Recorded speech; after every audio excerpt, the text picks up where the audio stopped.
So friends, good afternoon, good morning, or good evening, wherever you are in this world watching this happen. This is in Pennsylvania. The first tree we cut down was that great big poplar, which is a hardwood, but it's like our hardwoods here. The poplar is one of the most softest hardwoods and most beautiful cutting hardwood I've ever cut. I kind of categorize it like almost like a cottonwood here.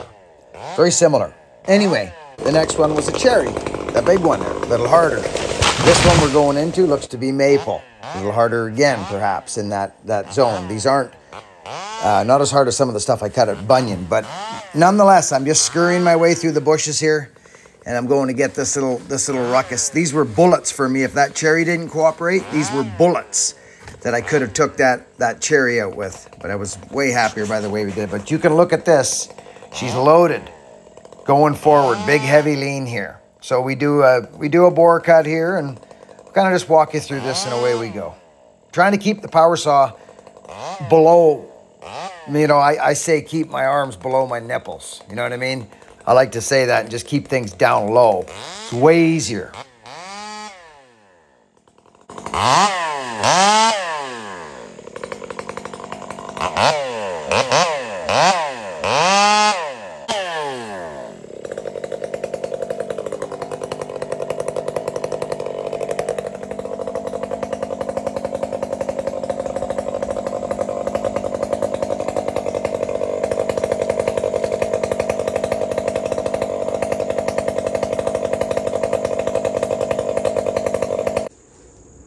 Yeah, and then when we let her go, see, I'd almost like to let those go together. I actually could still make this cut, and when I send this, I could do a bore cut here too. I may do something funky here.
Friends, watch this tree. Watch it cave forward when I pull back, when I slide out the back. Watch, and I still leave a little strap. But you can see it's all warped. Watch it. Did you see that? I'll show you a better angle of it.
It's not even letting the wood break. It's cutting through the wood so fast. You know, like no force, zero. It's not even trying to.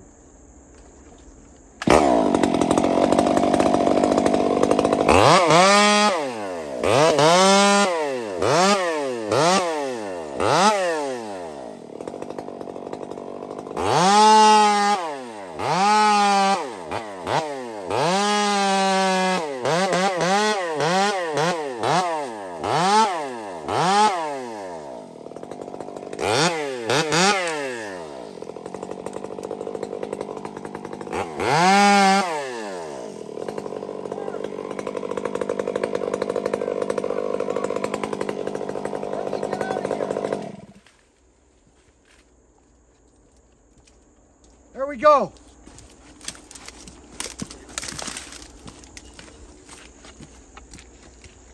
Good.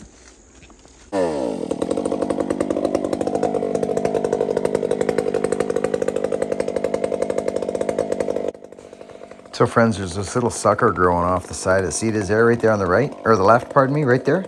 It comes off right there, goes up, and then it's grafted up above, right, like above, it's grafted.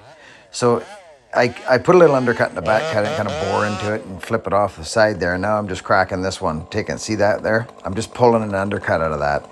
I don't want to lift my saw up high anymore. I want it down on my hip.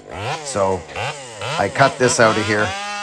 And I actually include that huge stump. Watch how I put my undercut in. I don't have to, I just choose to.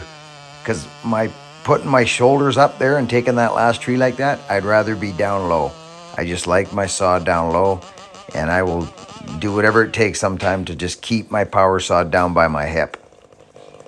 Friends, I was just calling Eric when I was revving the saw.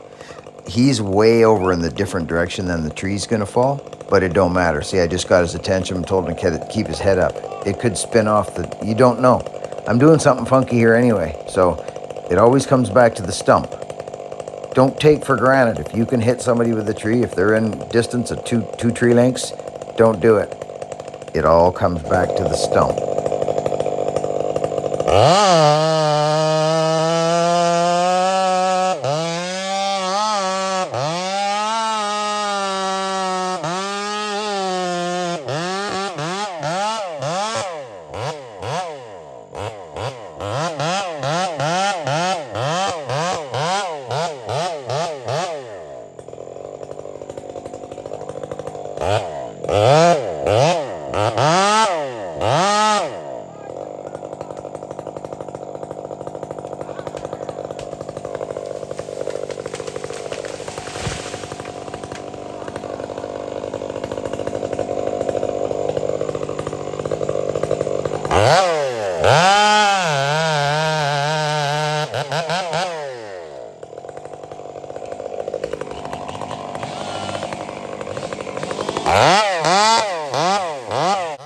Friends, watch this tree. I slice it off. I cut my wood. It goes off to the side. Watch right here. I had it kind of going to the left a bit, but as soon as I nipped that bottom corner right there, I popped it and I was like, no. And it ended up going anyways, but look what it does. It rolls off. I'm like, get out of here.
I don't know if it did or not.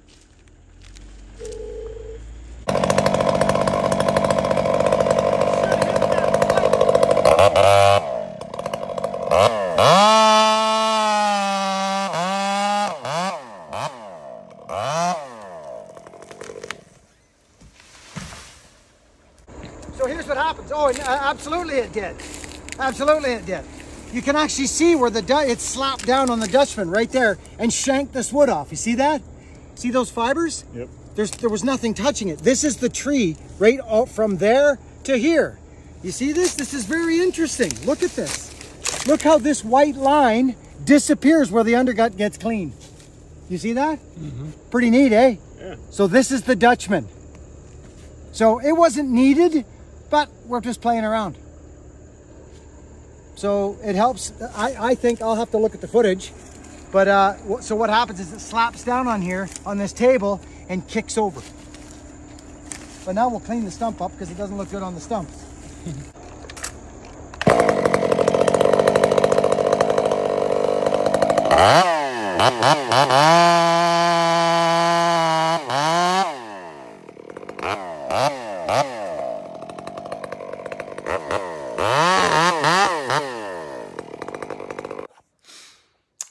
Well, that was before Bunyan. Good evening, friends. So nice to be home, but that was a blast. That power saw is on another level. The reason I didn't like the 500 was that it didn't cut small wood. And then everybody on the internet started going, he's right.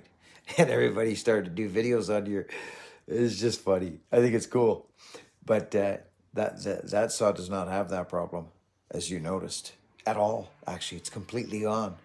So I don't know what them boys done or still did, or maybe that muffler's got something to do with it. I'm not sure, but I sure like it. Anyway, friends, thanks for watching. I don't think I'll put a whole ton more of footage up from the Bunyan show, as it was loud, and you guys are. I've been scanning through a little bit of YouTube. There's quite a bit of footage of our tent and our site there with that Screaming Demon 500i. So I don't think I need to put more up. I may do a little bit here and there, but it is loud, and it's nothing you guys haven't seen. You guys see me run a power saw all the time. So Ripsaw, again, good job, and thank you for the huge setup and all the time you put into this. A little different than we're used to. A little different than the Bucking Armies used to see an old knapsack Billy Ray getting across the border. So this was a bigger event, and it was well put together. Thanks again to the Paul Bunyan people. What a show. Other than that, it's good to be home. I'm going to be back on my Huskies. We got to get Brian some more wood. Back into the roll of things. I just received another little thing. This thing was one size was out. I don't know if you can see that, but it was a bit small. I wanted it a little bit bigger for our suspenders. Anyway, friends, work hard, be honest, and it was so nice to meet all the people at Paul Bunyan. Next year will be very, very interesting. We're just learning. I'm learning. I wish I had been a little more on the ball in certain areas on that show, but it was wild and crazy. And it seems like you're always trying to speed up and catch up, and it was nuts. But thanks to everyone that helped. Love yous all. Work hard, be honest, and be kind. I'll catch you on the next one. Tin Man, thank you, brother. I asked Tin Man to come with me, and he was just such a gracious guy with a new family like that. What a man. Thanks, Tin Man. Rock-a-chugga-chugga, rock-a-chugga-chugga.